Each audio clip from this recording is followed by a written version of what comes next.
नमस्कार, मैं दुष्यंत सिंह एक बार फिर से आप सभी लोगों का बहुत-बहुत स्वागत करता हूँ। उम्मीद करता हूँ आप सभी अच्छे होंगे। आपकी तैयारी भी बहुत ही शानदार तरीके से चल रही होगी। घटना चक्र आई दृष्टि करंट अफेयर्स मैगज़ीन का हम क्विक रिवीजन कर रहे हैं। इस पर 2 क्लासेस मैंने ऑलरेडी आपको प्रोवाइड करा दी हैं, ये तीसरी है। ये जो मैगज़ीन है आप सभी जानते हैं कि चाहे आपका यूपी पीसीएस का प्रीलिम्स हो या आगामी आरओ एआरओ की परीक्षा हो, दोनों के लिए बहुत ज़्यादा महत्वपूर्ण है। क्योंकि एग्जाम में बहुत कम समय बचा है तो आपको कोई भी नया मटेरियल पढ़ने से बचना है, लेकिन इस समय पर जो आप सबसे बेहतर काम कर सकते हैं वो ये है कि अपने करंट अफेयर्स को बार बार आप रिवाइज करें, क्योंकि यूपी पीसीएस का प्रीलिम्स 22 दिसंबर को होने जा रहा है। 6-7 दिन बचे हैं और आप जानते हैं कि इस एग्जाम में करंट अफेयर्स के प्रश्नों की संख्या 30 से 35 के आसपास रहती है, जो कि एक बड़ा पार्ट है अपने आप में, और प्रीलिम्स को क्रैक करने के लिए ये अपने आप में बहुत ही ज्यादा इंपॉर्टेंट रोल प्ले करता है। हालाँकि इससे पहले मैंने आपको पूरा 1 साल का करंट अफ़ेयर्स ऑलरेडी प्रोवाइड करा दिया है, जिसको हमने प्रहार मैगज़ीन के थ्रू कवर किया था। प्रहार मैगज़ीन जिसमें करंट अफ़ेयर्स को, पूरे साल के करंट अफ़ेयर्स को बहुत ही कम शब्दों में और संक्षेप में वहाँ पे कवर कराया गया है। तो वो बहुत ज़्यादा लंबी वीडियोज़ नहीं है, उसकी भी मैंने सेपरेट प्लेलिस्ट बना रखी है। चाहें तो आप वहाँ से जल्दी से अपना करंट अफ़ेयर्स का रिवीजन कर सकते हैं, और इसमें भी मैं कुछ सिलेक्टेड चीज़ें आपको प्रोवाइड करा रहा हूँ। 2 वीडियो और बचे हैं इसके, एक आज ही मिल जाएगा आपको, 1 वीडियो और आएगा। इसके साथ ही आपका जो आई दृष्टि करंट अफेयर्स की जो मैगज़ीन है, ये भी यहाँ से कंप्लीट हो जाएगी। तो मेरा कहने का मतलब ये है कि ये जो समय बचा है, आपका अंतिम समय है, इसमें आप जीएस में ज़्यादा इम्प्रूवमेंट नहीं कर पाएँगे। आप जितना कोशिश कर लें, आपने जितना पढ़ा होगा वो पढ़ा होगा। लेकिन जीएस वाले पोर्शन में आप बहुत ज़्यादा इम्प्रूवमेंट नहीं कर सकते हैं। लेकिन करंट अफेयर्स पे अगर थोड़ा-सा आप काम करके, तो निश्चित रूप से ये आपके स्कोर को इंक्रीज़ करने में आपकी बहुत मदद करेगा, ठीक है? तो चलिए स्टार्ट करते हैं। जहाँ से चीज़ों को छोड़ा था वहीं से आगे बढ़ते हैं। आज हम सबसे पहले बात करेंगे ऊर्जा संक्रमण सूचकांक 2024 के बारे में। ये जो ऊर्जा संक्रमण सूचकांक है, ये किसके द्वारा जारी किया जाता है? तो ये वर्ल्ड इकोनॉमिक फोरम के द्वारा जारी किया जाता है, विश्व आर्थिक मंच के द्वारा जारी किया जाता है। 19 जून 2024 को ये जारी किया गया। ये कब जारी किया गया, ये बहुत ज़्यादा महत्वपूर्ण नहीं है। जितने भी इंडेक्सेस हैं, जितने भी सूचकांक हैं, इससे जुड़े हुए इस तरीके के प्रश्न अक्सर करके बनते रहे हैं कि ये किस प्लेटफॉर्म के द्वारा जारी किए जाते हैं। तो जो ऊर्जा संक्रमण सूचकांक है, ये वर्ल्ड इकोनॉमिक फोरम यानी विश्व आर्थिक मंच के द्वारा जारी किया जाता है। ये जो सूचकांक है, ये फेस्टरिंग इफेक्टिव एनर्जी ट्रांजिशन 2024 नामक रिपोर्ट के अंतर्गत प्रकाशित किया गया, और इस रिपोर्ट का ये कौन सा एडिशन था? 14वां एडिशन था, 14वां संस्करण था। किसके सहयोग से इस रिपोर्ट को प्रकाशित किया गया? तो एक्सचेंजर के सहयोग से इस रिपोर्ट को प्रकाशित किया गया। अब इस सूचकांक में पहले स्थान पर कौन सा देश है? तो स्वीडन पहले स्थान पर है, और जो डीआरसी है आपका, डेमोक्रेटिक रिपब्लिक ऑफ कांगो, ये अंतिम स्थान पर है, 120वें पायदान पर है। तो स्वीडन पहले स्थान पर है, डीआरसी 120वें यानी अंतिम स्थान पर है, और भारत की स्थिति अगर देखेंगे इन 120 देशों में, तो भारत की रैंकिंग है 63वीं। ठीक है, ऊर्जा संक्रमण सूचकांक 2024 में। इसके साथ साथ आप ये भी याद रख सकते हैं कि वर्तमान में भारत जो है, ये वैश्विक स्तर पर चौथा सबसे बड़ा नवीकरणीय ऊर्जा बाजार बन गया है। ठीक है, इसके बाद में आगे बढ़ते हैं। आईएमडी विश्व प्रतिस्पर्धात्मक रैंकिंग 2024। तो 2024 में इस रैंकिंग का कौन सा संस्करण जारी किया गया? 36वां ये संस्करण था। ठीक है, इसे international institute for management development के स्विट्जरलैंड स्थित विश्व प्रतिस्पर्धात्मक केंद्र के द्वारा संकलित किया जाता है। इस वर्ष की जो रैंकिंग जारी की गई है, इसमें विश्व की 67 अर्थव्यवस्थाओं का सर्वे किया गया है। 67 देशों की इकोनॉमी, जो इकोनॉमी है, अर्थव्यवस्था है, वो इसमें शामिल है।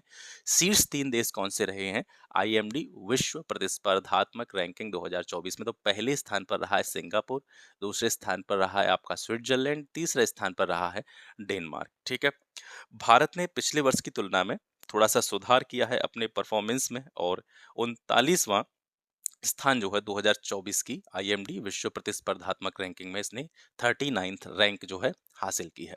पिछले वर्ष की बात करें 2023 की, तो भारत की जो रैंकिंग थी वो 40वीं थी। एशिया पैसिफिक रीजन के कंट्रीज की बात करें, तो एशिया प्रशांत के कुल 14 देशों के संदर्भ में हम यहाँ पे देख रहे हैं, तो भारत की रैंक 12वीं है। ओवरऑल जितनी भी देश इसमें शामिल किए गए हैं, जितने भी देशों का आकलन इसमें किया गया है, उसमें भारत 39वें स्थान पर है, और एशिया पैसिफिक रीजन में स्पेशली देखें तो भारत की रैंक 14 देशों में 12वीं है। इसके बाद में सस्टेनेबल डेवलपमेंट रिपोर्ट 2024 देखते हैं। 17 जून 2024 को संयुक्त राष्ट्र सतत विकास समाधान नेटवर्क द्वारा सतत विकास रिपोर्ट 2024 को जारी किया गया। टाइटल क्या था सर इसका? सतत विकास रिपोर्ट 2024 का एसडीजी और भविष्य का यूएन शिखर सम्मेलन।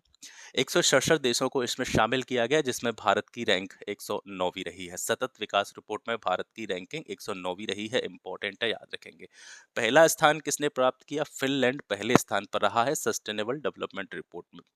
2015 में संयुक्त राष्ट्र सदस्य देशों के द्वारा सतत विकास के लिए एजेंडा 2030 जो था, ठीक है, जिसके अंतर्गत हमारे जो सस्टेनेबल डेवलपमेंट गोल्स है, एसडीजी गोल्स जिसको बोले, 17 गोल्स जो है उनको अंगीकृत किया गया था। ठीक है।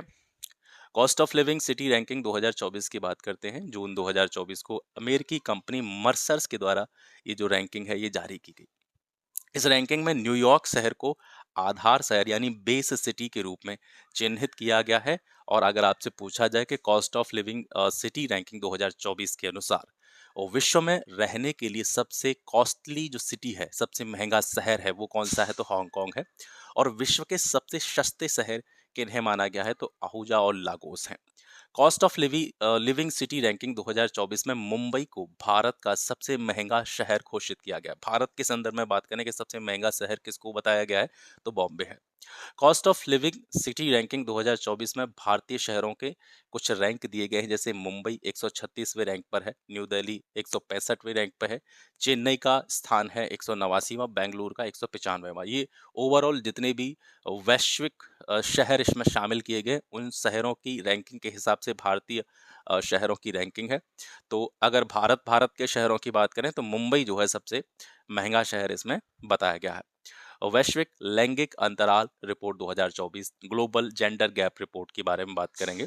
तो सबसे पहले ये महत्वपूर्ण चीज है, आपको ये पता होना चाहिए कि वैश्विक लैंगिक अंतराल रिपोर्ट जो है, ग्लोबल जेंडर गैप रिपोर्ट जो है, वो किसके द्वारा जारी की जाती है? तो ये भी विश्व आर्थिक मंच के द्वारा जारी की जाती है। और 2024 में ये जो रिपोर्ट आई है, ये इसका 18वां संस्करण है।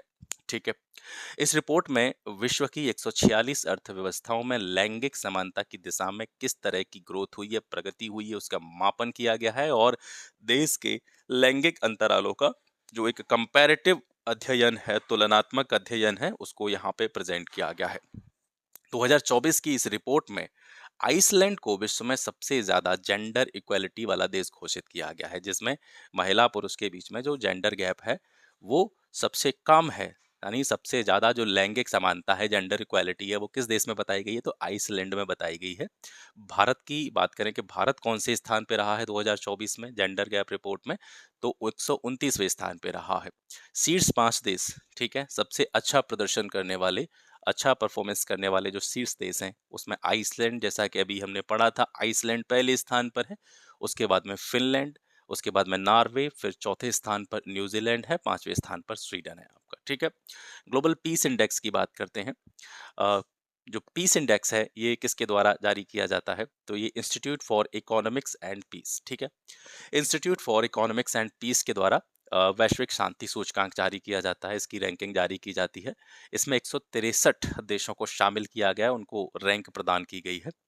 अगर रीजन के हिसाब से देखें, ठीक है, अभी कंट्री के हिसाब से बात नहीं करें, अभी रीजन के हिसाब से बात कर रहे हैं, तो रीजन के हिसाब से देखेंगे तो जो मध्य पूर्व है और उत्तरी अफ्रीका, ये विश्व का सबसे कम शांतिपूर्ण क्षेत्र इसमें माना गया है। देशों के हिसाब से बात करें तो आइसलैंड एक सबसे शांतिपूर्ण देश इसमें माना गया है, और सबसे कम शांतिपूर्ण देश इसमें यमन को माना गया है। और इसमें जो शीर्ष 5 देशों की अगर हम बात करेंगे तो आइसलैंड पहले स्थान पर है, उसके बाद में आयरलैंड, तीसरे स्थान पर ऑस्ट्रिया, और फिर न्यूजीलैंड, और फिर इसके बाद में आपका सिंगापुर आ जाता है। सुरक्षा परिषद के नए अस्थायी सदस्य कौन बने हैं, ये भी आपको पता होना चाहिए। 2024 को संयुक्त राष्ट्र सभा के 78वें सेशन के दौरान संयुक्त राष्ट्र सुरक्षा परिषद की अस्थायी सदस्य के लिए जो चुनाव थे उनका आयोजन किया गया। 2024 में कुल 5 सीटें जो है चुनाव के लिए उपलब्ध थी, ठीक है, यहाँ पे सीटें हैं, ये सेम नहीं है। जून 2024 को संयुक्त राष्ट्र महासभा ने डेनमार्क, ग्रीस, पाकिस्तान, पनामा और सोमालिया, ये 5 जो है अस्थायी सदस्यों के रूप में इनको निर्वाचित किया गया है। पांचों देशों का नाम याद रखेंगे, महत्वपूर्ण हो सकता है, आपसे पूछा जा सकता है कि निम्न में से किस देश को संयुक्त राष्ट्र सुरक्षा परिषद के अस्थायी सदस्य के रूप में निर्वाचित नहीं किया गया है? तो आपको दे देगा, एक अलग से कोई कंट्री दे देगा, है ना। तो डेनमार्क है इसमें, ग्रीस है इसमें, पाकिस्तान है इसमें, पनामा है और सोमालिया है। उपर्युक्त देशों के अतिरिक्त वर्तमान में सुरक्षा परिषद के 5 अन्य अस्थायी सदस्य भी हैं, जैसे अल्जीरिया है, गुयाना है, साउथ कोरिया है, सिएरा लियोन है और स्लोवेनिया है। ये पहले से हैं अस्थायी सदस्य। और अभी जून 2024 में 5 अन्य अस्थायी सदस्यों का निर्वाचन किया गया है, डेनमार्क, ग्रीस, पाकिस्तान, पनामा और सोमालिया। ठीक है। आगे बढ़ते हैं, पर्यावरण प्रदर्शन सूचकांक 2024। ये जो पर्यावरण प्रदर्शन सूचकांक है, ये एक द्विवार्षिक रिपोर्ट है, हर 2 वर्ष पे इसको जारी किया जाता है। Yale Center for Environmental Law and Policy, Yale विश्वविद्यालय और कोलंबिया यूनिवर्सिटी के Center for International Earth Science Information Network की एक संयुक्त परियोजना के रूप में इस सूचकांक को देखा जाता है। 4 जून 2024 को ये जारी की गई और इसमें किसको प्रथम स्थान प्राप्त हुआ, तो एस्टोनिया को। भारत को 176th रैंक मिली है। एस्टोनिया, लग्जमबर्ग, जर्मनी, फिनलैंड को क्रमशः पहला, दूसरा, तीसरा, चौथा स्थान प्राप्त हुआ है। तो इसमें जो सबसे बेहतर प्रदर्शन करने वाले कंट्री हैं वो हैं एस्टोनिया पहले स्थान पर, लग्जमबर्ग दूसरे स्थान पर, जर्मनी तीसरा और फिनलैंड चौथा। भारत की रैंकिंग 176वीं है। ठीक है। पर्यावरण प्रदर्शन सूचकांक 2024 में विभिन्न क्षेत्रों में भारत की रैंकिंग। अब देखो, पर्यावरण के कई सारे मुद्दे होते हैं, कई सारे आयाम होते हैं, उनके आधार पर भारत की जो है अलग अलग रैंकिंग यहाँ पे हम देखेंगे।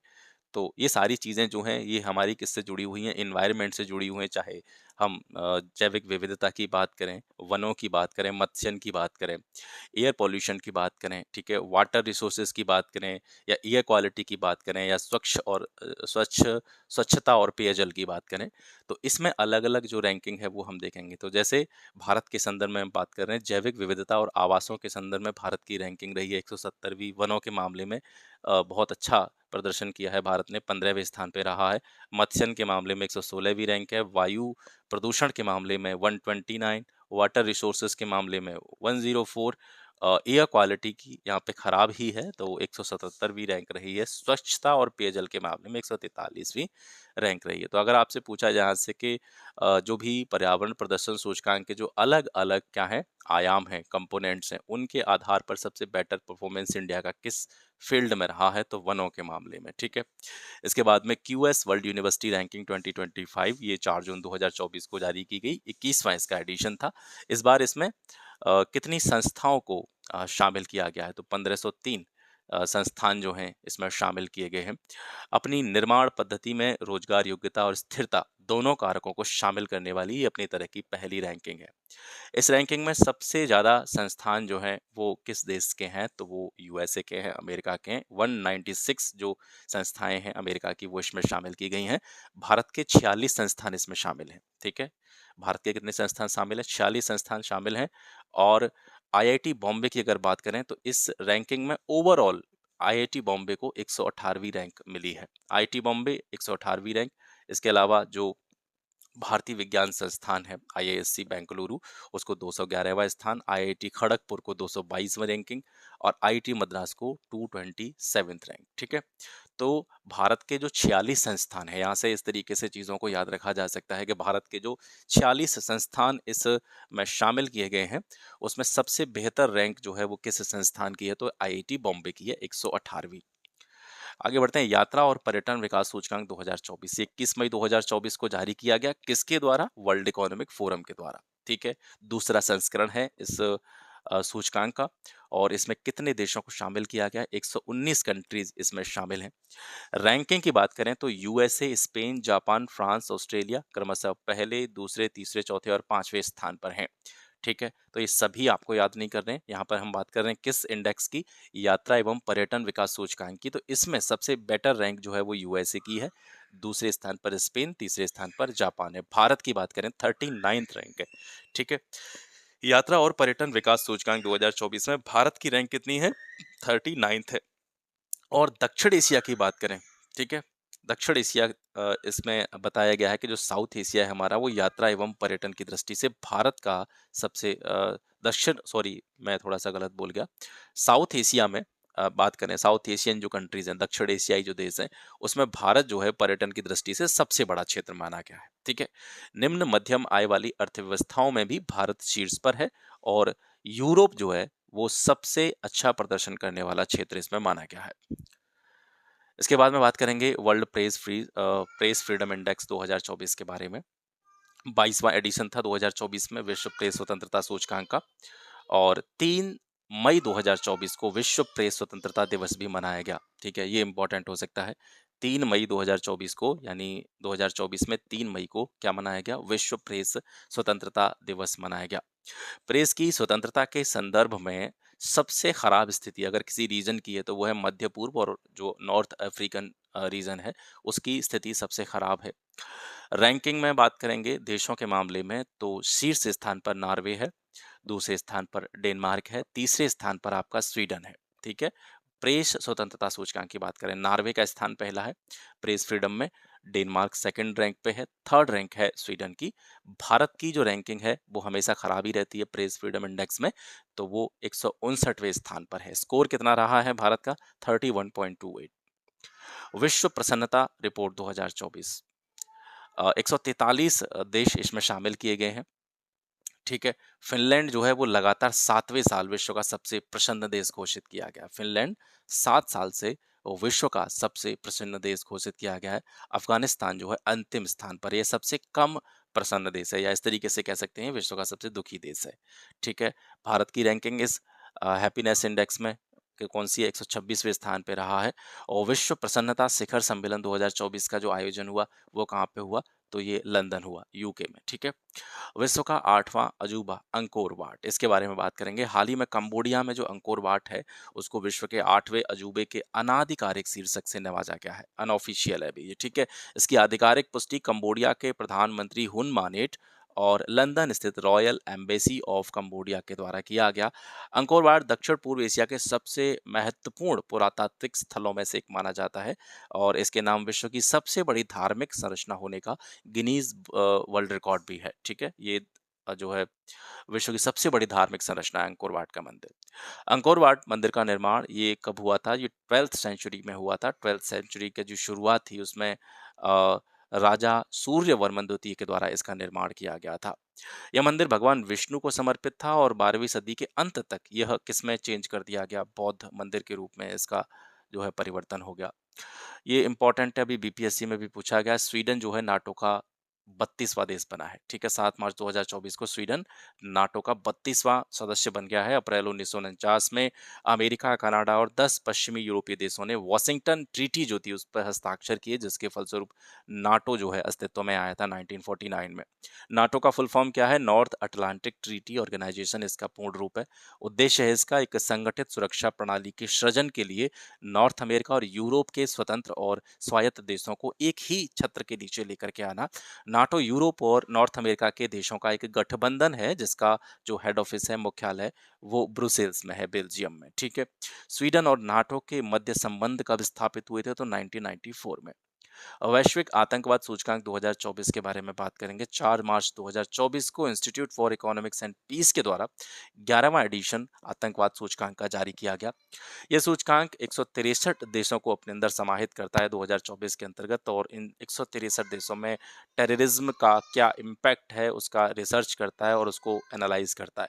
लगातार 9वें वर्ष इस्लामिक स्टेट यानी आईएसआईएस जिसको आप बोलते हैं, इस्लामिक स्टेट को विश्व का सबसे घातक आतंकी समूह घोषित किया गया। 9 साल से आईएसआईएस विश्व का सबसे खतरनाक आतंकी समूह बना हुआ है। भूटान, चीन, कुवैत, ओमान, सिंगापुर समेत कुल 71 देशों को 0 स्कोर के साथ आतंकवाद से अप्रभावित देशों की श्रेणी में रखा गया है।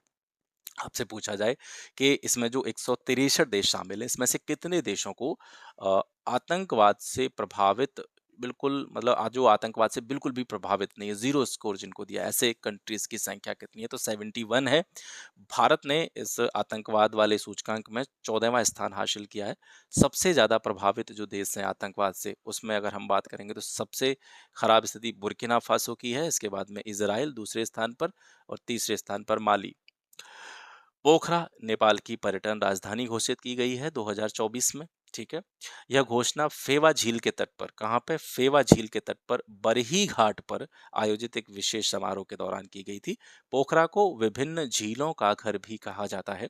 पोखरा नेपाल के गंडकी प्रांत का एक प्रमुख नगर है, और ये नेपाल के एक प्रमुख टूरिज्म प्लेस के रूप में भी देखा जाता है। ये नगर फेवा झील के तट पर स्थित है, जो अपनी प्राकृतिक सुंदरता, समृद्धि, मनोरंजक गतिविधियों के लिए चिन्हित किया जाता रहा है।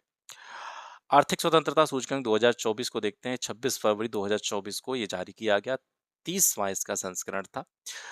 सिंगापुर, स्विट्जरलैंड, आयरलैंड और ताइवान, इनको अत्यधिक उच्च आर्थिक स्वतंत्रता स्कोर प्राप्त हुआ है और इन्हें आर्थिक रूप से स्वतंत्रता की श्रेणी में क्लासिफाई कर दिया गया है। ठीक है, तो सबसे जो बेहतर स्थिति है वो सिंगापुर की है, इसके बाद में स्विट्जरलैंड आता है, फिर आयरलैंड आता है, फिर ताइवान आता है। ठीक है, सूचकांक में सिंगापुर को विश्व की सबसे स्वतंत्र अर्थव्यवस्था घोषित किया गया है। भारत की रैंकिंग देखेंगे तो 126वीं है।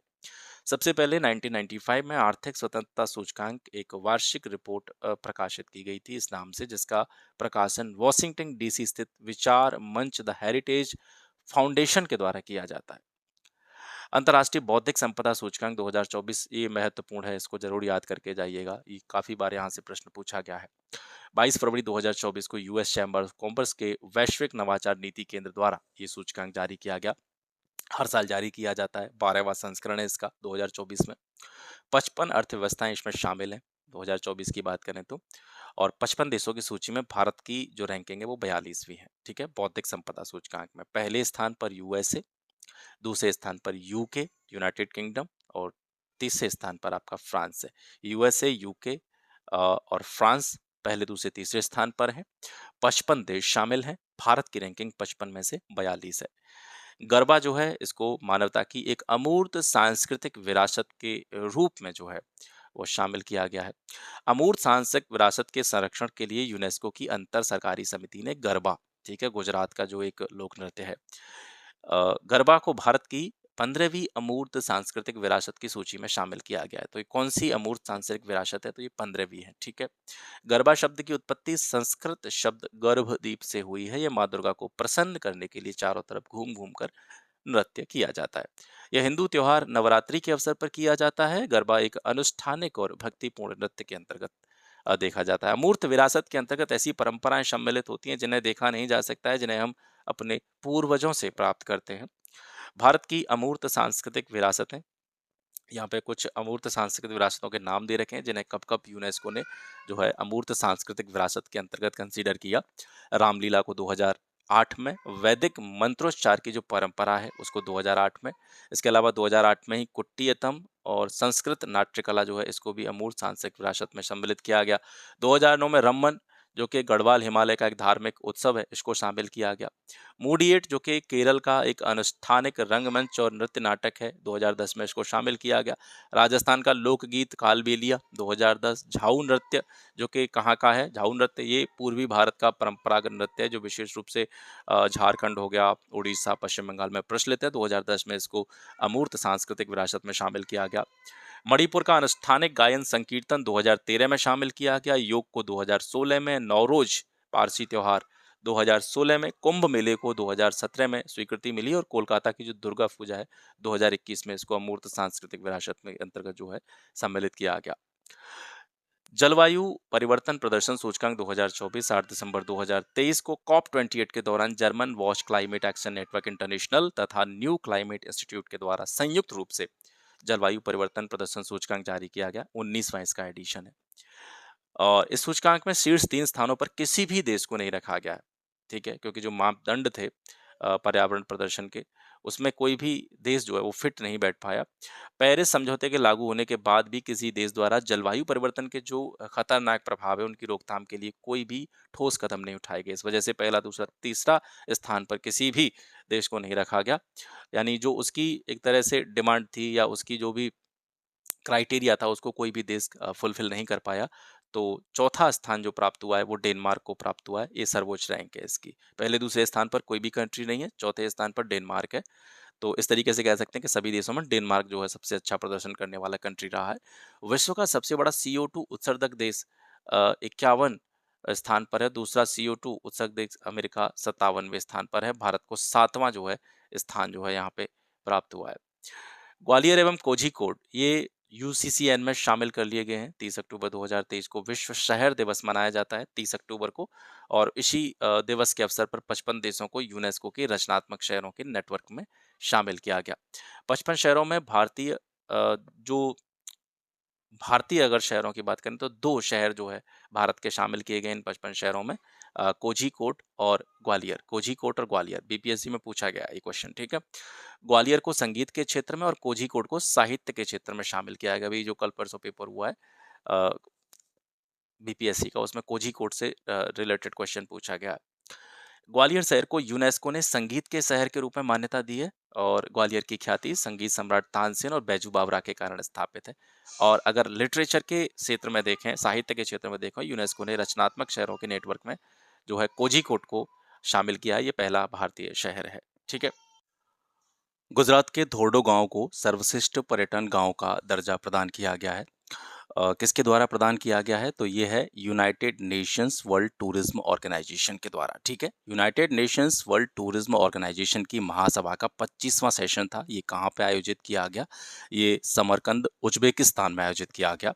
इसी सेशन के दौरान सर्वश्रेष्ठ पर्यटन गांवों की सूची की घोषणा भी की गई, जिसमें कुल 54 गांवों को पर्यटन गांवों का दर्जा प्रदान किया गया था। इसमें भारत का धोर्डो गांव भी शामिल किया गया। धोर्डो गांव कहाँ पे है? ये गुजरात के कच्छ जिले में पड़ता है। सर्वश्रेष्ठ पर्यटन गांव संयुक्त राष्ट्र विश्व पर्यटन संगठन की एक पहल है, जिसे वर्ष 2021 में लॉन्च किया गया था। 2021 में पोचमपल्ली, जो कि तेलंगाना का है, ठीक है? पोचमपल्ली गांव जो है ये तेलंगाना का है। इसको 2021 में सर्वश्रेष्ठ पर्यटन गांव के रूप में चयनित किया गया था और पोचमपल्ली को भारत के सिल्क सिटी के रूप में भी जाना जाता है। ये बात भी आप यहाँ से याद रखेंगे। नाटो शिखर सम्मेलन 2024 को देखते हैं। नाटो की फुल फॉर्म मैंने आपको पहले भी बताई है, नॉर्थ अटलांटिक ट्रीटी ऑर्गेनाइजेशन। इसका जो शिखर सम्मेलन हुआ है 2024 का, 9 से 11 जुलाई 2024 के बीच में कहाँ पे हुआ है? वॉशिंगटन डीसी, अमेरिका में, ठीक है?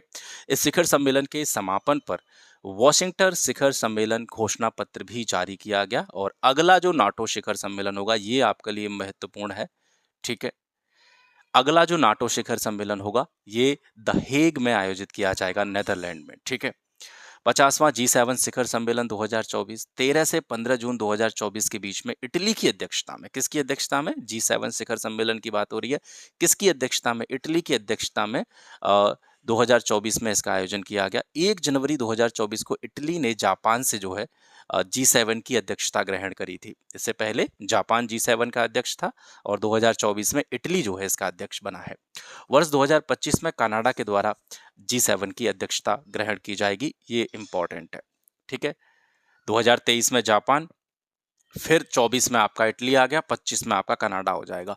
भारत को 50वें G7 शिखर सम्मेलन में एक आउटरीच कंट्री के रूप में इनवाइट किया गया था। इटली की प्रधानमंत्री जॉर्जिया मेलोनी के इनविटेशन पर पीएम मोदी ने 14 जून 2024 को G7 आउटरीच शिखर सम्मेलन में पार्टिसिपेट किया। G7 विश्व की 7 सबसे औद्योगिक और विकसित महाशक्तियों का संगठन है। संगठन के सदस्य देश कौन-कौन से हैं? USA, Canada, UK, France, Italy, Germany और जापान। ये 7 देश आते हैं किसके अंतर्गत? G7 के अंतर्गत। USA, Canada, UK, France, Italy, Germany और जापान। 13वां विश्व व्यापार संगठन मंत्री स्तरीय सम्मेलन, इसका आयोजन कहाँ पे हुआ? तो इसका आयोजन हुआ यूएई के अबू धाबी में 26 फरवरी से 2 मार्च 2024 के बीच में। इसकी अध्यक्षता संयुक्त अरब अमीरात के विदेश व्यापार राज्य मंत्री डॉक्टर थानी बिन अहमद, ठीक है? डॉक्टर थानी बिन अहमद ने जो है 13वें विश्व व्यापार संगठन मंत्री स्तरीय सम्मेलन की अध्यक्षता की। 13वें मंत्री स्तरीय सम्मेलन के रूप में भागीदार देशों के मंत्री ने 2 अल्प विकसित राष्ट्रों कोमोरोस, एक का नाम कोमोरोस है, दूसरे का नाम तिमोर, ठीक है? इन दोनों अल्प विकसित राष्ट्रों के लिए विश्व व्यापार संगठन की सदस्यता को मंजूरी प्रदान की गई थी इस सम्मेलन में। तो ऐसे डब्ल्यूटीओ की कुल सदस्य संख्या अब जो है वो कितनी हो जाएगी? 166 हो जाएगी। वर्ष 2016 में अफगानिस्तान और लाइबेरिया को विश्व व्यापार संगठन की सदस्यता मिलने के बाद अब 2024 में विश्व व्यापार संगठन के द्वारा 2 नए राष्ट्रों का परिग्रहण के इतिहास में परिग्रहण के सबसे लंबे अंतराल को प्रदर्शित करता है। यानी इससे पहले कोई नया सदस्य शामिल किया गया था 2024 से पहले, तो कब किया गया था? 2016 में। कौन-कौन? अफगानिस्तान और लाइबेरिया। तो 16 के बाद में लगभग 8 साल के बाद में एक बहुत लंबा गैप रहा है जब कोई नया देश इसमें शामिल किया गया है, ठीक है? तो 2 देश जिनके नाम मैंने आपको बताए थे, ये 2 देश जो है 2016 के बाद में 8 सालों के गैप के बाद में इसमें शामिल किए गए हैं, ठीक है? कोमोरस और तिमोर। 19वां नाम शिखर सम्मेलन 19-20 जनवरी 2024 को कंपाला, जो कि कहाँ पे है, युगांडा में। इसमें गुटनिरपेक्ष आंदोलन के राष्ट्रीय अध्यक्ष और शासन अध्यक्षों के 19वें शिखर सम्मेलन का आयोजन किया गया था। इस शिखर सम्मेलन की अध्यक्षता किसके द्वारा की गई? युगांडा के राष्ट्रपति के द्वारा। क्या नाम है युगांडा के राष्ट्रपति का? तो योवेरी कागिता मुसेवेनी, ठीक है। इनके द्वारा जो है 19वें गुटनिरपेक्ष आंदोलन के शिखर सम्मेलन की अध्यक्षता की गई थी। केंद्रीय विषय इसका जो था वो था साझा वैश्विक समृद्धि के लिए सहयोग बढ़ाना। युगांडा वर्ष 2024 से 27 तक गुटनिरपेक्ष आंदोलन का अध्यक्ष रहेगा, ठीक है। कब से कब तक? 24 से लेकर के 27 तक जो है युगांडा गुटनिरपेक्ष आंदोलन का अध्यक्ष है। केंद्रीय विदेश मंत्री एस जयशंकर ने 19वें शिखर सम्मेलन में भारतीय जो प्रतिनिधिमंडल था उसका नेतृत्व किया। भारत जो है गुटनिरपेक्ष आंदोलन या इसका जो सम्मेलन होता है इसके संस्थापक सदस्यों में से एक माना जाता है। भारत की G20 अध्यक्षता 1 दिसंबर 2022 से 30 नवंबर 2023 तक जो है भारत G20 का अध्यक्ष था। भारत की G20 अध्यक्षता एक पृथ्वी एक कुटुंबिक भविष्य के केंद्रीय थीम पर आधारित थी। यह विषय महाउपनिषद के प्राचीन संस्कृत पाठ से लिया गया है। भारत की अध्यक्षता में G20 का लोगो भारत के राष्ट्रीय ध्वज के जीवंत रंगों केसरिया, सफेद, हरा और नीला से प्रेरित है। G20 के लोगों के नीचे देवनागरी लिपि में क्या लिखा हुआ है? भारता लिखा हुआ है, ठीक है। G77 शिखर सम्मेलन 15 से 16 सितंबर 2023 को G77 चीन का 2 दिवसीय शिखर सम्मेलन कहाँ पे आयोजित किया गया? तो क्यूबा की राजधानी हवाना में। इसकी अध्यक्षता क्यूबा के राष्ट्रपति मिगुएल डियाज कैनल के द्वारा की गई थी। केंद्रीय विषय इसका वर्तमान विकास चुनौतियां, विज्ञान प्रौद्योगिकी और नवाचार की भूमिका। इसके समापन पर शिखर सम्मेलन के समापन पर हवाना घोषणा पत्र को भी अंगीकृत किया गया। G77 की स्थापना कब हुई थी? 15 जून 1964 को। और उस समय पर कितने देश इसमें शामिल थे? तो 77 विकासशील देशों को मिलाकर के G77 बनाया गया था। G77 के सदस्यों में भारत भी शामिल है और भारत ने इसकी अध्यक्षता 1964 में ग्रहण की थी, ठीक है। कीर स्टारमर यूके के नव निर्वाचित प्रधानमंत्री बने हैं, ठीक है। कीर स्टारमर 5 जुलाई 2024 को ये यूनाइटेड किंगडम के नए प्रधानमंत्री बने हैं और ये किस पार्टी से संबंध रखते हैं? तो लेबर पार्टी से संबंध रखते हैं। इससे पहले ऋषि सुनक जो है यूके के प्रधानमंत्री थे, तो कीर स्टारमर ने ऋषि सुनक का स्थान ग्रहण किया है। 4 जुलाई 2024 को यूके में जो आम चुनाव थे वो संपन्न हुए। यूके के कुल 650 निर्वाचन क्षेत्रों में चुनावों का आयोजन किया गया। लेबर पार्टी ने यूके के हाउस ऑफ कॉमन्स की कुल 650 सीटों में से कितनी सीटों पर जीत दर्ज की है? 411 सीटें जो है लेबर पार्टी ने जीती हैं। और कीर स्टारमर अगर क्रमबद्धता के आधार पर देखा जाए तो ब्रिटेन के कौन से प्रधानमंत्री बने हैं? ये ब्रिटेन के 58वें प्रधानमंत्री जो है वो बने हैं, ठीक है। 2024 के यूके के आम चुनाव में हाउस ऑफ कॉमन्स में 26 भारतीय मूल के व्यक्तियों ने जीत दर्ज की। इंपॉर्टेंट पॉइंट है, ठीक है। यानी 650 सीटें जो थी उसमें से 411 सीटें जीती थी किसने? लेबर पार्टी ने, ठीक है। हाउस ऑफ कॉमन्स के चुनाव हैं ये।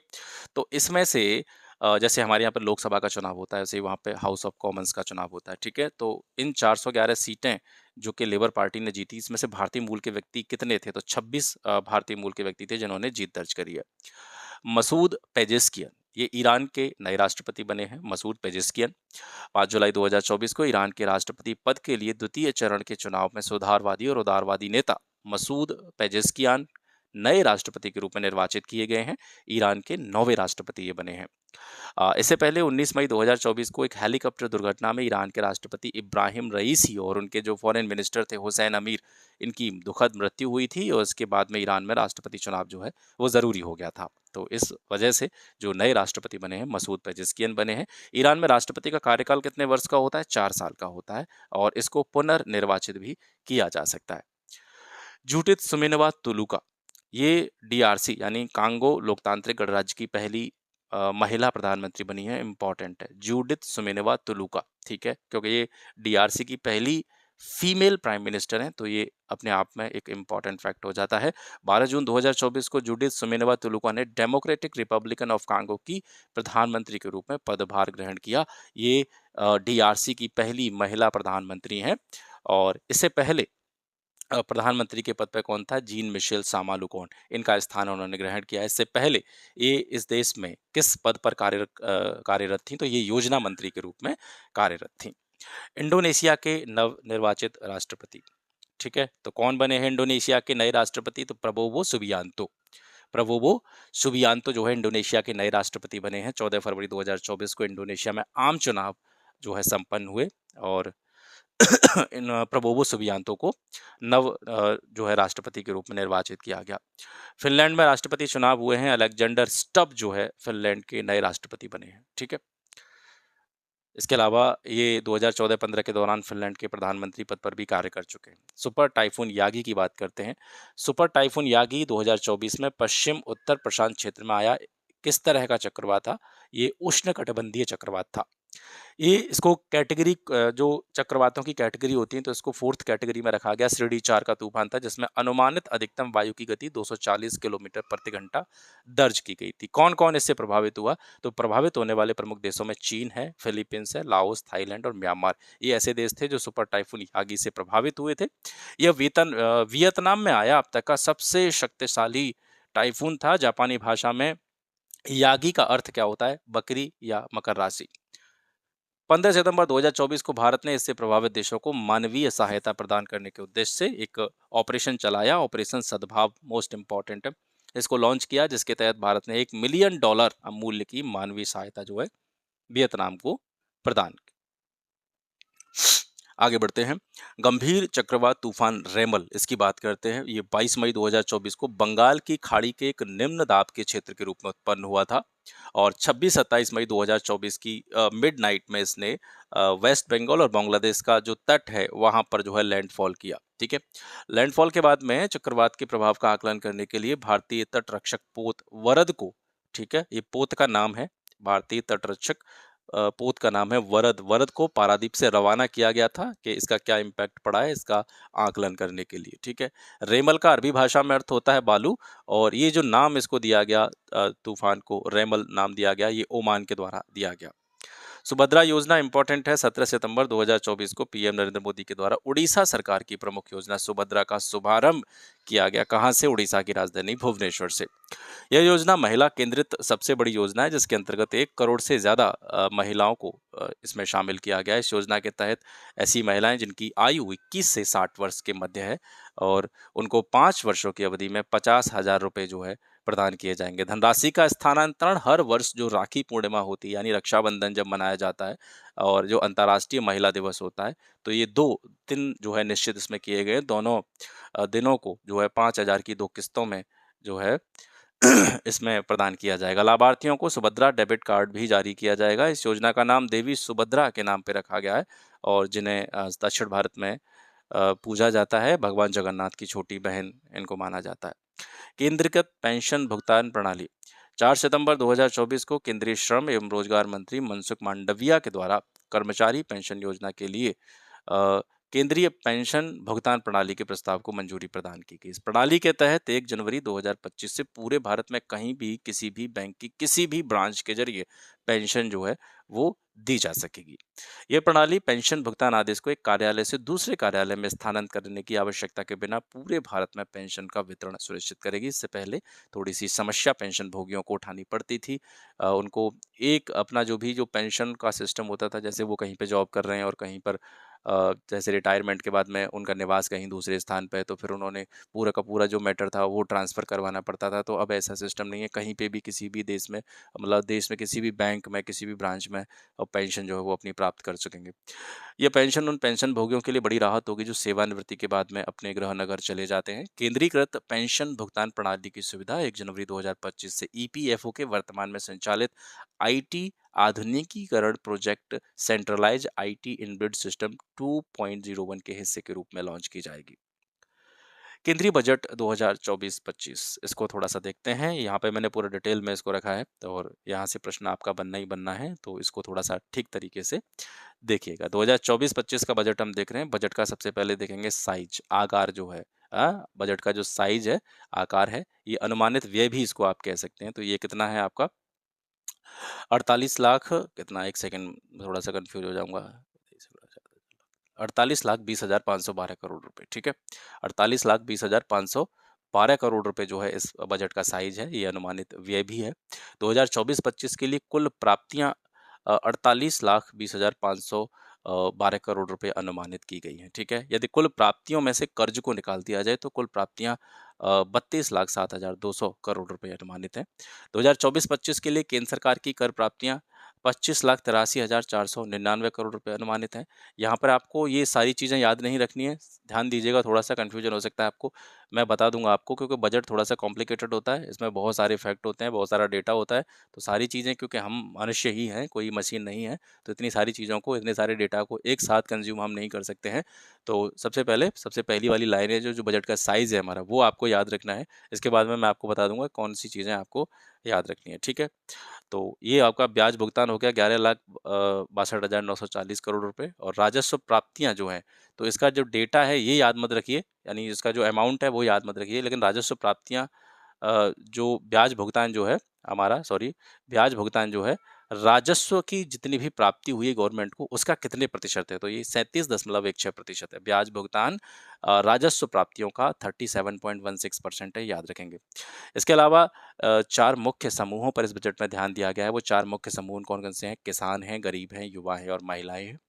प्रधानमंत्री गरीब कल्याण अन्न योजना को 5 वर्ष की अवधि के लिए बढ़ा दिया गया है, और इसके अंतर्गत 80 करोड़ से अधिक लोगों को लाभार्थी बनाया गया है। तो ये प्रधानमंत्री गरीब कल्याण अन्न योजना, जिसके अंतर्गत राशन वगैरह का वितरण होता है, तो ये कितने वर्ष के लिए बढ़ाई गई है? 5 वर्ष के लिए बढ़ाई गई है। सरकार द्वारा इस वर्ष शिक्षा, रोजगार और कौशल प्रशिक्षण के लिए 1.48 लाख करोड़ रुपए का प्रावधान किया गया है। बजट का मुख्य विषय क्या है? रोजगार, कौशल प्रशिक्षण, एमएसएमई जो सूक्ष्म लघु मध्यम उद्योग होते हैं, इसके अलावा जो हमारा मध्यम वर्ग है, ये जो है बजट के मुख्य विषय रहे हैं। ये इंपॉर्टेंट है, इस लाइन को याद रखेंगे, ठीक है? और ये भी याद रखेंगे, 4 मुख्य समूहों पर इसमें ध्यान दिया गया, ये भी आप यहाँ से याद रखेंगे, ठीक है? अभी जो यादा डेटा है याद करने वाला, वो नीचे आएगा, इसमें मैं बता दूँगा आपको। बजट की प्राथमिकता, ये बजट की प्राथमिकताएँ हैं, ठीक है? 1, 2, 3, 4, 5, 6, 7, 8, 9, 9 प्राथमिकताएँ तय की गई हैं बजट की। कृषि में उत्पादकता और अनुकूलनीयता, रोजगार और कौशल प्रशिक्षण, समावेशी मानव संसाधन विकास और सामाजिक न्याय की बात, विनिर्माण और सेवाएं, शहरी विकास, ऊर्जा विकास, अवसंरचना, इंफ्रास्ट्रक्चर, ठीक है? इनोवेशन, रिसर्च और डेवलपमेंट और अगली पीढ़ी के सुधार। ये 9 प्राथमिकताएँ बजट में तय की गई हैं। अब जो मुख्य तथ्य हैं, वो यहाँ से देखिए, ठीक है? अब जैसे पूरा डेटा है वो आप 48 लाख वाला वो याद नहीं कर पाए, तो आप इतना याद रखेंगे, 48.21 लाख करोड़ रुपए का व्यय और इतनी राशि की प्राप्ति की जाएगी सरकार के द्वारा, ये बताया गया। तो बजट का साइज भी यही याद रख लेंगे, 48.21 लाख करोड़, ठीक है? 16.13 लाख करोड़ रुपए का राजकोषीय घाटा, ये महत्वपूर्ण है, ठीक है? और ये जो नंबर है, अमाउंट है, इससे भी ज़्यादा महत्वपूर्ण है कि जीडीपी का कितना प्रतिशत है, 4.9%। तो इस वर्ष 2024-25 के बजट में जो हमारा राजकोषीय घाटा है, वो जीडीपी का कितना परसेंटेज है, तो 4.9% है, ठीक है? अब राजस्व घाटा क्या होता है? अब इसमें आपको थोड़ा-सा कन्फ्यूजन हो रहा हो, खास करके जो पुराने तैयारी कर रहे होंगे, 1-2 बार पेपर दे चुके हैं, या फिर थोड़ा टाइम हो गया उनको तैयारी करते हुए, तो उनको ये सारी चीज़ें पता होंगी। जो फ्रेशर होंगे, वो थोड़ा-सा इन पे कन्फ्यूज़ हो रहे होंगे। तो मैं बार-बार बताता हूँ कि इसके लिए मैंने पूरा का पूरा मटेरियल, बहुत सारा मटेरियल मैंने चैनल पर अपने पे अपलोड किया हुआ है, और जिसका कोई चार्ज नहीं है, फ्री मटेरियल है सारा का सारा। और आप देखेंगे, थोड़ा-सा प्लेलिस्ट को चेक करेंगे, आप चेक नहीं करते हैं, सबसे बड़ी समस्या है। आप कमेंट में भी ये पूछते हैं कि ये चीज़ प्रोवाइड करा दीजिए, ये चीज़ प्रोवाइड करा दीजिए, ये इस पर एक अलग से वीडियो बना दीजिए, लेकिन आप चेक नहीं करते हैं। आप प्लेलिस्ट चेक करेंगे तो आपको बहुत सारी चीज़ें हैं जो वहाँ पे मिल जाएँगी। जो आप पूछते हैं कमेंट सेक्शन में, वो चीज़ें सारी की सारी यहाँ पर अवेलेबल हैं। तो प्लेलिस्ट अगर आप चेक करेंगे तो सारी की सारी कन्फ्यूजन आपकी दूर हो जाएगी, ठीक है? तो राजस्व घाटा जो है वो 58.02 लाख करोड़ रुपए का अनुमानित है। जीडीपी का कितना परसेंट है, ये इंपॉर्टेंट है। राजकोषीय घाटा जीडीपी का 4.9, और इसके बाद में राजस्व घाटा जीडीपी का 1.8, ठीक है? प्रभावी राजस्व घाटा और प्राथमिक घाटा ये बहुत ज़्यादा महत्वपूर्ण नहीं है, और बहुत कम पूछे जाते हैं। ज़्यादातर पूछा जाता है आपसे राजकोषीय घाटा और राजस्व घाटा, रेवेन्यू डेफिसिट और फिस्कल डेफिसिट, ठीक है? ये दोनों याद करेंगे। तो फिस्कल डेफिसिट अपना 4.9% ऑफ जीडीपी, और आपका जो रेवेन्यू डेफिसिट है वो 1.8% ऑफ जीडीपी, ठीक है? प्रभावी राजस्व घाटा जीडीपी का 0.6 है, और जो आपका प्राइमरी डेफिसिट है वो जीडीपी का 1.4% है एक्सपेक्टेड, ठीक है? प्राप्ति के स्रोत, यहाँ से एक प्रश्न बनता है आपका 2024-25 के बजट में हम देखेंगे, प्राप्ति के स्रोत। प्राप्ति के स्रोत का मतलब क्या है कि गवर्नमेंट को जो पैसा आता है, गवर्नमेंट की जो इनकम होती है, गवर्नमेंट को जो पैसा मिलता है, तो उसमें सबसे ज़्यादा पैसा गवर्नमेंट को कहाँ से मिला? तो वो है, यहाँ से देखेंगे आप, उधार और जो अन्य देयताएँ हैं, ठीक है? गवर्नमेंट जो उधार वगैरह लेती है, वहाँ से सबसे ज़्यादा पैसा गवर्नमेंट को आता है, 27%। इसके बाद में जो दूसरा जो मैक्सिमम नंबर है, वो इनकम टैक्स, ठीक है? जो इनकम टैक्स, जो भी गवर्नमेंट एम्प्लॉयी होते हैं, वो एक आयकर देते हैं, गवर्नमेंट को इनकम टैक्स देते हैं, या जो भी बड़े ज़्यादा कमाने वाले लोग होते हैं वो इनकम टैक्स प्रदान करते हैं गवर्नमेंट को। तो दूसरा जो नंबर है सबसे बड़ा प्राप्ति में गवर्नमेंट की में, तो वो है इनकम टैक्स, ठीक है। इसके बाद में ये क्रम भी इनका याद रखें तो कोई बड़ी बात नहीं होगी, ये थोड़ा-सा आपको देखना पड़ेगा। यहाँ से कई बार आयोग ने प्रश्न पूछा है। तो सबसे ज़्यादा पैसा गवर्नमेंट को मिला उधार और अन्य देयताओं से 27%, दूसरे स्थान पर इनकम टैक्स से सबसे ज़्यादा इनकम हुई गवर्नमेंट की, तीसरे स्थान पर जो हमारा जीएसटी है 18%, ठीक है। टोटल जो इनकम हुई है गवर्नमेंट की उसका 18% जीएसटी से मिला है, और उसके बाद में आपका निगम कर 17%, ठीक है। और बाकी ये अन्य चीज़ें याद रखने की ज़रूरत नहीं है, ठीक है। पढ़ लेंगे एक बार, थोड़ा-सा पढ़ लेंगे लेकिन याद रटना नहीं है। सबसे ज़्यादा 27% उधार अन्य देयताएँ, उसके बाद में आपका इनकम टैक्स 19%, जीएसटी 18%, निगम कर 17%, बिल्कुल क्रम से है, ठीक है। इसके बाद में देखेंगे कर भिन्न प्राप्तियां, यानी करों से अलग जो प्राप्ति हुई हैं। ये तो टैक्सेस थे, टैक्सेस के अलावा जो अन्य प्राप्तियां हुई हैं वो 9% है, सीमा शुल्क 4% है और केंद्रीय उत्पाद शुल्क 5%। ये सब जो है प्राप्तियां हैं गवर्नमेंट की। प्रमुख योजनाओं के लिए जो आवंटन किया गया है, किस योजना के लिए कितने पैसे की व्यवस्था की गई है वो इसमें दिया गया है। सारी आपको याद नहीं करनी है, मनरेगा याद रखेंगे। 86,000 करोड़ रुपए मनरेगा के लिए प्रदान किए गए हैं। अनुसंधान और विकास परियोजनाएं 1200 करोड़। मैं आपको बता दूंगा कि ये आपको स्पेशली देख लेना है। आपको तो मनरेगा आपको स्पेशली याद करना है, 86,000 करोड़ रुपए। नाभिकीय ऊर्जा परियोजना के लिए 2,228 करोड़ रुपए। औषध उद्योग के लिए पीएलआई 2,143 करोड़ रुपए। सेमीकंडक्टर ये थोड़ा सा करंट में भी चर्चा में रह रहा है, तो इसको थोड़ा सा देख लेना। इसके जो प्लांट वगैरह हैं वो भी स्थापित किए गए। तो सेमीकंडक्टर के डेवलपमेंट और डिस्प्ले मैन्युफैक्चरिंग के लिए कितने करोड़ रुपए का प्रावधान है, तो 6,903 करोड़ रुपए का प्रावधान है। सोलर एनर्जी 10,000 करोड़, ठीक है। पीएम पोषण इंपॉर्टेंट है, 12,467 करोड़। जल जीवन मिशन ये भी थोड़ा सा देख लीजिएगा, 70,163 करोड़। इसके बाद में प्रधानमंत्री आवास योजना ग्रामीण 54,500 करोड़ रुपए का प्रावधान इसमें किया गया है। ग्राम सड़क योजना के लिए 19,000 करोड़ का प्रावधान है। पीएम किसान योजना 60,000 करोड़ इसके लिए दिए गए हैं, ठीक है। और सबसे ज़्यादा जो है इधर भी एक अच्छा खासा अमाउंट दिया गया है, प्रधानमंत्री गरीब कल्याण अन्न योजना, क्योंकि 80 करोड़ लोगों को जो है राशन प्रोवाइड करना है, ठीक है। प्रधानमंत्री आवास योजना शहरी के लिए 30,171 करोड़, ये थोड़ा सा याद कर लीजिएगा इन दोनों चीज़ों को। और प्रधानमंत्री आवास योजना ग्रामीण शहरी मिला करके 84,671 करोड़ रुपए। तो जैसे आप निकालेंगे ग्रामीण, जो प्रधानमंत्री आवास योजना ग्रामीण है उसके लिए कितना पैसा मिला, तो 84,000 में से 30,171 घटा दो, वो निकल आएगा बाकी। अब ये तो था अलग अलग किसी योजना वगैरह के लिए कितना आवंटन हुआ। अब यहाँ से किस मिनिस्ट्री को कितना आवंटन किया गया, तो रक्षा मंत्रालय 6,21,940 करोड़ रुपए, ठीक है। रक्षा मंत्रालय यानी रक्षा जो हमारी व्यवस्था है उसके लिए एक अच्छा खासा अमाउंट जो है गवर्नमेंट खर्च कर रही है।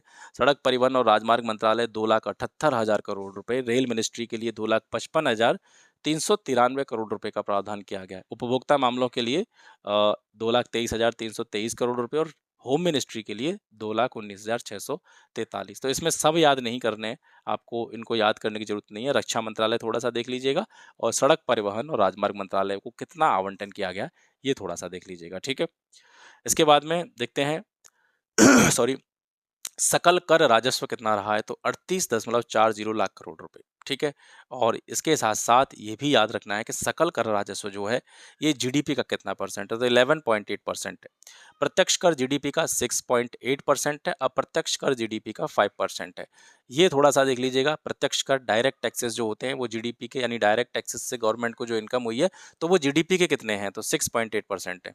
इसके बाद में शीर्ष 3 कर राजस्व कौन कौन से हैं। सबसे ज्यादा जो इनकम हुई है गवर्नमेंट की किस में, कर वाले मामले में, कर राजस्व में, ठीक है।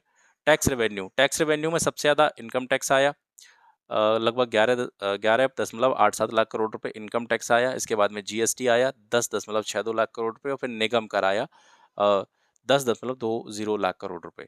तो वैसे तो बहुत सारे इनकम के बहुत सारे सोर्सेज थे, ऊपर आपको बताया गया, लेकिन केवल यहाँ पे किसकी बात हो रही है, टैक्सेस की बात हो रही है। टैक्सेस में सबसे ज्यादा आयकर, फिर जीएसटी, फिर निगम कर। ईपीएफओ में पंजीकृत पहली बार रोजगार प्राप्त करने वाले कर्मचारी को 1 माह के वेतन का प्रत्यक्ष लाभ अंतरण 3 किस्तों में किया जाएगा, जो अधिकतम 15,000 रुपए होगा। अधिकतम कितना होगा, 15,000। इसके अलावा 2024-25 के बजट में ये बताया गया कि अगले 5 वर्षों की अवधि में जो 20 लाख यूथ है, 20 लाख युवा है, उनको स्किल ट्रेनिंग दी जाएगी, कौशल प्रशिक्षण दिया जाएगा। इसके बाद में पूर्वी क्षेत्रों के चौमुखी विकास और पूर्वी क्षेत्र के प्राकृतिक निधि संपन्न राज्यों के लिए योजना जिसका नाम है पूर्वोदय योजना, ठीक है, इसको चालू किया गया है। इसमें बिहार, झारखंड, वेस्ट बंगाल, उड़ीसा और आंध्र प्रदेश जो है वो शामिल किए जाएँगे। 5 वर्षों की अवधि में 1 करोड़ युवाओं को शीर्ष 500 कंपनियाँ होती हैं, जो टॉप 500 कंपनी है, उसमें इंटर्नशिप का मौका दिया जाएगा। अवसंरचना यानी इंफ्रास्ट्रक्चर के लिए जो है इतने करोड़ रुपए का प्रावधान किया गया है, ठीक है। वित्त मंत्री की उपलब्धि, वित्त मंत्री आपको पता ही है, वित्त मंत्री कौन है? निर्मला सीतारमण। इनके द्वारा जो बजट पेश किया गया 2024-25 का, ये लगातार 7वां बजट है। इन्होंने 6 पूर्ण बजट पेश किए हैं और 1 अंतरिम बजट पेश किया है। इससे पहले सीडी देशमुख जो है एकमात्र ऐसे हमारे फाइनेंस मिनिस्टर है जिन्होंने लगातार 7 बजट प्रस्तुत किए थे, 6 पूर्ण बजट, 1 इंटरिम बजट जो है इनके द्वारा पेश किया गया था। हालांकि सीडी देशमुख द्वारा लगातार 7 बजट में से प्रारंभ के 2 बजट ही पहली लोकसभा के गठन के पहले प्रस्तुत किए गए थे। पहली लोकसभा के गठन के बाद लगातार 7 बजट पेश करने का रिकॉर्ड जो बनाया है वो निर्मला सीतारमण के द्वारा बनाया गया है। यहाँ से देखते हैं सब्सिडी बजट में, तो सबसे ज़्यादा सब्सिडी कौन-कौन सी चीज़ों को मिली है, तो यहाँ पे कुछ मद दे रखी हैं, खाद्य सब्सिडी, उर्वरक subsidy, LPG subsidy, urea subsidy, इनको एक बार देख लीजिएगा थोड़ा-सा। डेटा को रटने की ज़रूरत नहीं है। आर्टिफ़िशियल इंटेलिजेंस तैयारी सूचकांक, इसके बारे में देख लेते हैं। आर्टिफ़िशियल इंटेलिजेंस तैयारी सूचकांक 2024 जो है, ये किसके द्वारा जारी किया जाता है? सबसे पहला ये पॉइंट बन जाता है, तो ये आईएमएफ के द्वारा जारी किया जाता है, ठीक है? इंटरनेशनल मॉनेटरी फंड के द्वारा। इसमें शीर्ष देश कौन-कौन से हैं? तो पहला देश रहा है इसमें सबसे पहले स्थान पर सिंगापुर, उसके बाद में डेनमार्क, फिर यूएसए। भारत की रैंकिंग कौन-सी रही है? 72वीं रैंकिंग जो है भारत को मिली है आर्टिफिशियल इंटेलिजेंस तैयारी सूचकांक में। कितने कंट्री इसमें शामिल किए गए हैं? 174 कंट्रीज को इसमें शामिल किया गया है। भारत का रैंकिंग 72 है। स्कोर कितना रहा है भारत का? 0.49, ठीक है। ये तीसरा हो गया। ये हो गया आपका तीसरा आई दृष्टि घटना चक्र करंट अफेयर्स का तीसरा पार्ट। इसके बाद में चौथा पार्ट आज ही मिल जाएगा। इसके बाद में एक पार्ट और आएगा और इसी के साथ आपका घटना चक्र आई दृष्टि करंट अफेयर्स का जो रिवीजन है वो समाप्त हो जाएगा। 22 तारीख को एग्जाम है यूपीपीसीएस का। लास्ट टाइम पर कोई भी नया मटेरियल पढ़ने से बचें और सबसे ज़्यादा ध्यान जो देना है वो किस पे देना है? करंट अफेयर्स पे देना है। जितना मैक्सिमम रिवीजन कर सकते हैं उतना इनका रिवीजन कीजिए, ठीक है। मिलते हैं नेक्स्ट वीडियो में, तब तक के लिए नमस्कार, जय हिंद।